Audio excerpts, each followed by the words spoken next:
Como he venido diciendo en el transcurso del estudio este trimestre del libro de Hebreos, entre la teología, símbolo e interpretación, que no perdamos de vista a Jesús. Hoy, aun cuando el tema de la lección de esta semana no tiene consignado el nombre de Jesús, pero hay una palabra que puede describir a Jesús. ¿Cuál es esa palabra? Inconmovible.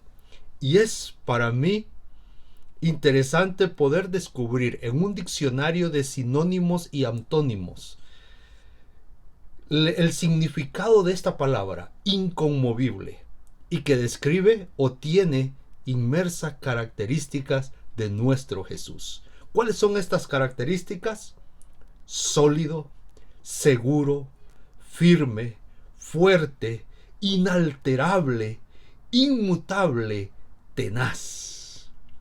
Todas estas características le pertenecen a ese Jesús, a tu Jesús, a mi Jesús, a nuestro mediador, a nuestro intercesor. Al estudiar la lección puedo destacar 3 aspectos y, por último, dejando el versículo de Hebreos 12:28. El primero de ellos encontramos la palabra Sión, refiriéndose al monte de Sión.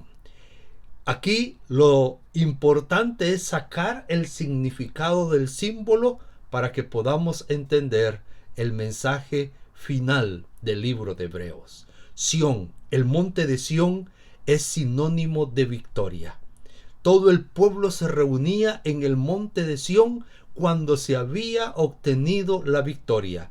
Todos regresaban al monte de Sión, aun cuando habían estado desterrados, regresaban al monte de Sión y se sentía la unión del pueblo. Y en el monte de Sión también se daba la coronación de los reyes. Por lo tanto, Sión, símbolo de victoria, nos recuerda hoy que Jesús fue coronado y está en los cielos intercediendo por ti y por mí.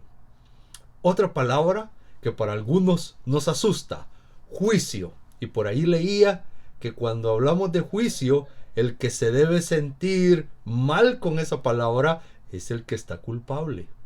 Pero nosotros, al escuchar la palabra juicio de parte de Dios, debe ser una buena noticia. Es el evangelio eterno, un juicio. ¿Por qué buena noticia el juicio de Dios? Porque cada vez que se menciona en Daniel, en Ageo y hoy en Hebreos, cuando se menciona juicio, es para que tú y yo quedemos libres de pecado y de maldad. Porque el juicio terminará con el pecado y la maldad. Y tú y yo viviremos como Dios quiere, felices, gozosos. El tercer aspecto es temblor. Definitivamente, sin discusión alguna, la presencia de Dios causaba temblor en la tierra. Y hoy dice el libro de Hebreos que temblor no solo va a ser en la tierra, sino que en los cielos. Así que la presencia de Dios se va a manifestar en todo el universo. Recuerda que Jesús se está coronando como Rey de Reyes y Señor de Señores. Y ese reino que Él establece por la eternidad, tú y yo podemos permanecer allí. Y termino con el versículo, Hebreos 12:28. Así que, recibiendo, ¿qué recibimos tú y yo? Recibimos un reino inmutable, un reino eterno, un reino que no va a terminar. Y lo declaran las profecías de Daniel. Un reino eterno. El reino de Jesús es entregado a ti y a mí, porque Él nos ama, porque Él quiere estar con nosotros.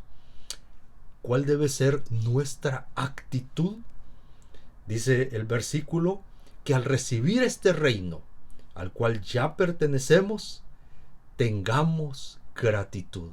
Mostremos gratitud a nuestro Dios, a Jesús, por darnos la oportunidad de pertenecer a este reino.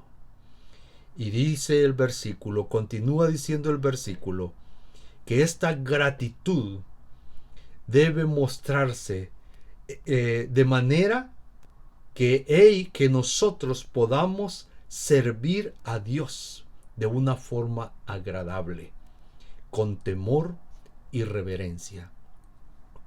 Acá tenemos el llamado de adoración. Debemos adorar a Dios. En Hebreos también encontramos un sacrificio vivo, un sacrificio agradable, en gratitud por lo que Dios ha hecho por ti y por mí, por lo que Él hace, por lo que Él promete. Tú y yo debemos mostrar gratitud. ¿Y cómo mostramos gratitud a Dios? Obedeciéndole.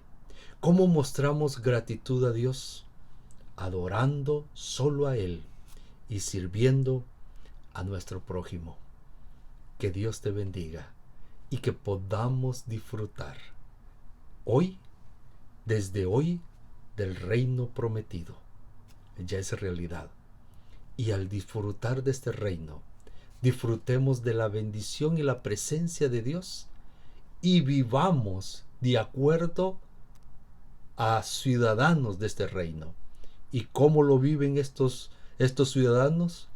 Adorando a Dios y ayudando al que lo necesite. Que Dios te bendiga.